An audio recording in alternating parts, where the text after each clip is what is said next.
Hello, hello, everyone. I am so happy to be here with you. I'm trying something new today. I don't know how it's going to work, but we'll see. It looks like it's not um, live from Instagram also. This is a new feature for StreamYard that they will let me do lives on Instagram. Let's see how this plays out. Okay, so I'm very excited to be here with you today. I know the last few weeks I've been reducing my live video quite a bit. I used to be on live about twice a week, but I have now started a membership and I'm going live inside that membership more often. So I want to invite you, if you have been one of the people who has been enjoying my live videos here on Facebook, to do one of two things. One is to possibly consider subscribing to my podcast so that you can get all the latest audio content. The second is to consider joining my sold out community hub where I do a special bonus training every week. So that bonus training is really designed to enhance the benefit for my inside clients and also for people who have done coaching with me in the past. And I'm starting to sell a lot more of my courses as digital products, so it's gonna amplify and add value to what people get that way as well. So, without much further ado, I wanna get into the main reason that I went live today, which is to talk about self-leadership and how being self-led can help a couple. Um, I've gotten a lot of inquiries about whether or not I do couples coaching, which I do. And when I work with a couple, and especially when we're first starting to work together, it often gets to be a question like, oh, what are we going to do here? What is the point of all of this? So I want to kind of unpack this a little bit for everybody here. And I will hope that if you are one of the people who's been wondering what it would be like to do some couples coaching, that you get a really accurate sense of what I have to offer. Because the way I approach couples coaching might be different than what you're expecting. So I want to be really clear about that.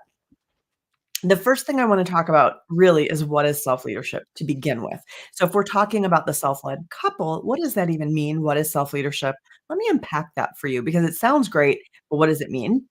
The next thing we're going to talk about is what does not happen inside the path of partnership coaching because a lot of people expect things that aren't going to happen. And I want everybody who considers path of partnership coaching with me to have a really accurate understanding of what will not happen because if that's what you're looking for, you will need to go look somewhere else. The last thing I want to cover is what can happen, what I am opening up the possibility for inside Path of Partnership coaching. So, those are the top 3 things I want to talk about is what is self-leadership, what won't happen inside self-leadership coaching or inside Path of Partnership in particular, and what can happen. So, first of all, what is self-leadership? I am coming from the internal family systems or IFS model, and in that model, self-leadership is described by the 8 C's of self. That would be calm, clear, confident, connected, compassionate, creative, curious, and courageous. So, being self-led means you have, like, 1 or more of these qualities, and you're feeling them in this moment, and you're operating from that place. That's who's leading the show. In the internal family systems or IFS world, the mind is considered to be multiple all the time for everyone. And we all know this. I can give you a great example. We all have a part of us that would like to be more fit, look better, but then we also have holiday season and we want to eat more cookies, as an example. So we have a part that wants one thing and another part that wants another thing, and we get torn. Okay. And this is normal that we ordinarily just have, like, access to self-energy, which is this pure, beautiful place inside of us that's always connected to source energy of the universe, God, Hashem, whatever you wanna call it, the cosmos, lots of people call it by different names, and from that place, we bring our best selves, and we make the very best out of whatever moment comes up. We all know we're not there. We all know we get triggered, we get activated, we get reactive, and that's because we have other parts. Inside the internal family systems world, we would call those parts some of them are protectors and some of them are exiles. So exiles are like the tender, vulnerable parts that live underneath the surface, and protectors are the ones that really keep them safe. And inside of a marriage or a couple, protectors and exiles when they get activated, can really create a lot of havoc in a relationship. The beautiful thing about a relationship is sometimes you wouldn't know about those exiles or protectors any other way. When you learn about them and discover them and explore them inside IFS coaching, you can reintegrate them and bring yourself back to greater wholeness. If you wanna know a little bit more about what those parts look like inside of relationships and how they can create problems, a great video to check out is the Magical Kitchen video.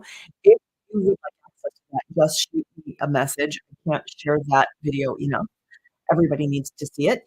Um, but the problem that we end up with in relationships and what makes the path of partnership actually super powerful is we often get drawn to people because our exiles, these hurt parts of us, are looking for the love that they didn't receive earlier on.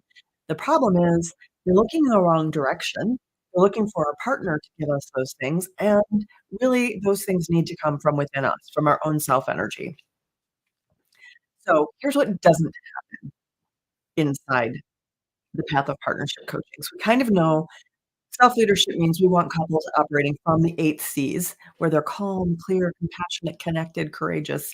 That's beautiful, and here's what doesn't happen. Inside the path of partnership coaching, I do not identify a bad guy. That doesn't happen. So a lot of times people will come to me for couples coaching and they really want to fix their partner. They come in for path of partnership because they think if their partner were different, everything would be better. And I'm going to say, first of all, it's not really what they think, it's what a part of them believes. From a place of self energy, we all know that some parts of us are just sort of dissatisfied with life on a chronic basis, and they think, "Oh, if we could just fix the outside world, everything will be great." So we won't identify a bad guy because there really isn't one. There are just 2 people who maybe could use more access to self-energy, who are being parts led in a given moment. So we're not gonna identify a bad guy. And the second thing we do is we're not gonna fix anyone. Since there isn't a bad guy, there is no fixing to be done. We're gonna do something totally different, so I'm gonna save that for another minute, but we don't identify the problem person and we don't fix things. We are not in a repair process, in the sense of we have identified the bad guy, we know who that is, and now we can fix her or him, and we can make them better, and the relationship will then get better once we identify the bad guy and fix them. The third thing that we're not gonna do is we are not gonna put an end to regrettable incidents or conflicts, and we can't because every couple has conflicts. Every couple has perpetual problems. This is a result of knowledge about this is a result of groundbreaking work by the Gottmans, John and Julie Gottman, who have studied successful couples for years, decades, and they've discovered that every couple has conflicts. Every couple has perpetual problems. Those don't go away, and we're not gonna put an end to them. Well, if we can't identify the bad guy or fix the bad guy or stop all the arguing, what are we going to do? What will we do? What is the point of Path of Partnership coaching if we're not gonna do that? I'm excited about this because this is actually even more beautiful than what all those things would be if that I'm not gonna do, that don't happen inside Path of Partnership coaching. What we do inside Path of Partnership coaching, my approach is that I coach each member of the couple to lead from a place of self. So leading from the 8 Cs, leading with calm, clarity, connection, compassion, confidence, courage, creativity, and curiosity. When each member of the couple is leading from that place of self, they can bring more self energy to struggling parts, both within them and in their partner. They can do what is called in the IFS world a U-turn and bring that self energy back into themselves and nurture their own struggling parts.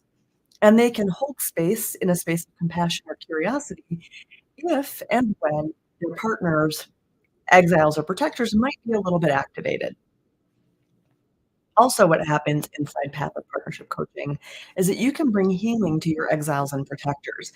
The work that we do in getting more access to self energy is exactly the first flowing instance of healing energy that needs to happen within your system. And then when we work inside the coaching, we can do some work to unburden the exiles, to really relieve those exiles of their burdens of the hurt feelings, the painful losses, the anxieties, and the fears that they're carrying.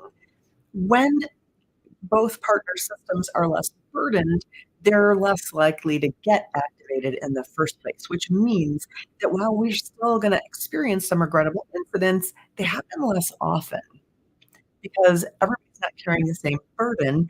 And when they happen, people are really quickly able to get compassion, calm, and curiosity and turn that back inwards to the situation and find a different path forward. So the conflict may arise, but it's going to get handled entirely differently.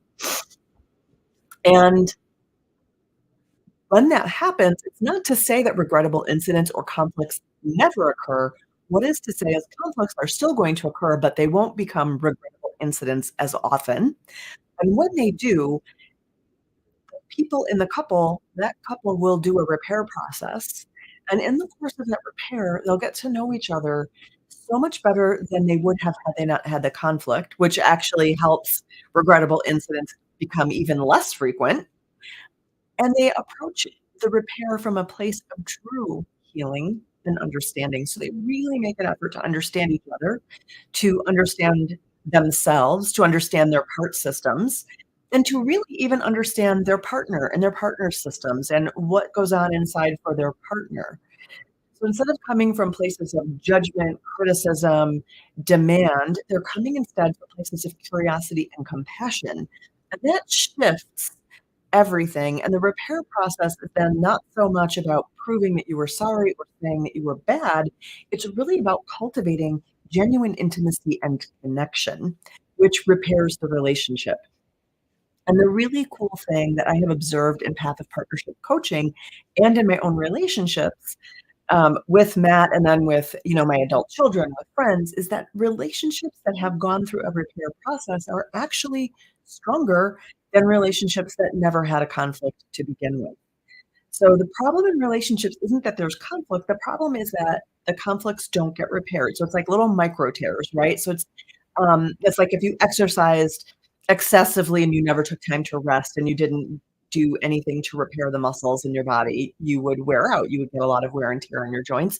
And it's the same in a relationship. When you have that kind of friction and you never repair the damage done, you have a lot of micro tears that eventually break the whole thing down. When you have conflict that you do an accurate repair and an adequate repair for, you don't get accumulation of damage. You actually get repair of that connection.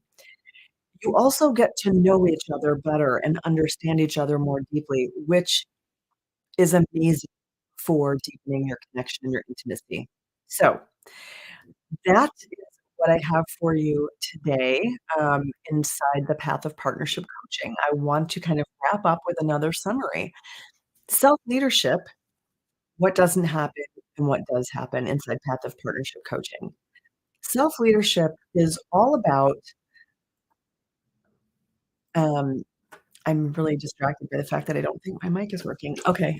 Self-leadership is really all about coming from a place of self energy, which is characterized by calm, clarity, compassion, connection, confidence, courage, curiosity, and creativity, and also feeling of choice. When you're operating from that place, you're going to be less triggered, you're gonna be triggering your partner less, and you're gonna be able to hold space for those moments when one of you does get triggered. Secondly, what doesn't happen is partnership coaching is we just really go on and identify the bad guy mission where we decide to fix somebody and then we put an end to arguments once and for all. So I don't take sides. In other words, I'm on the side of both people becoming self-led and working. What does happen is both people in the partnership, when they're doing the work, become more self-led. They understand themselves much better, they understand each other much better, and they're able to repair after conflicts that will inevitably arise, and conflicts happen less and less often over time because of that depth of understanding and because of the capacity to operate from self instead of from vulnerable, tender parts. I hope this has been helpful. I would love to hear back from you as to how this landed. And again, if you are consuming this content on Instagram or on Facebook, please reach out to me and I will help you get subscribed to the Mindful Dating podcast. or I will help you subscribe to my newsletter so that you can get blogs and, additional videos sent directly to your inbox. Thanks so much. Have a great day.